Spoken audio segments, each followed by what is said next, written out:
शुक महाराज यांचं आगमन झालं।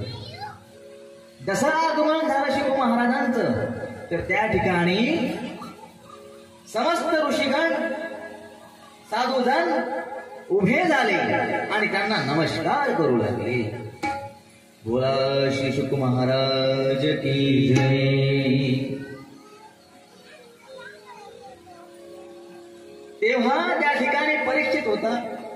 परीक्षितांनी पण शुक महाराजांना नमस्कार केला आणि त्यांना आपल्या हातून झालेल्या पापाचं ते वर्णन करू लागले। शुक महाराजांना, महाराज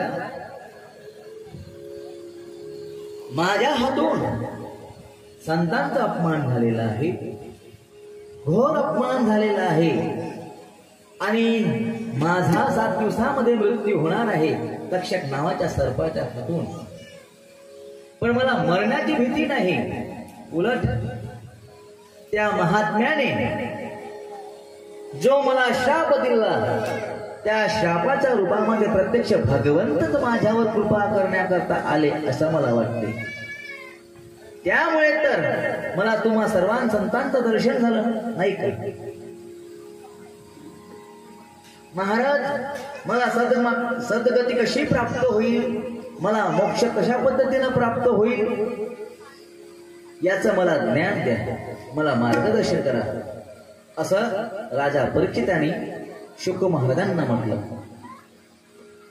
आणि पुन्हा प्रश्न केले की महाराज या जन्म मरणाच्या फेऱ्यातून मला मोक्ष कसा प्राप्त होईल, कोणाची उपासना केली पाहिजे, काय केलं पाहिजे, कोणा देवाचं स्मरण केलं पाहिजे, कोणत्या भगवंताचं भजन केलं पाहिजे, जेणेकरून मला शेवटल्या क्षणी वैराग्य माझ्यामध्ये निर्माण होईल आणि माझा उद्धार होईल।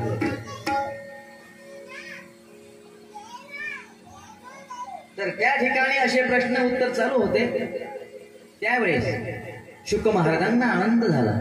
वा, आपण छान मला प्रश्न केले आहेत आणि मला हा तुमच्या प्रश्नांचं उत्तर देण्यात आनंद वाटेल।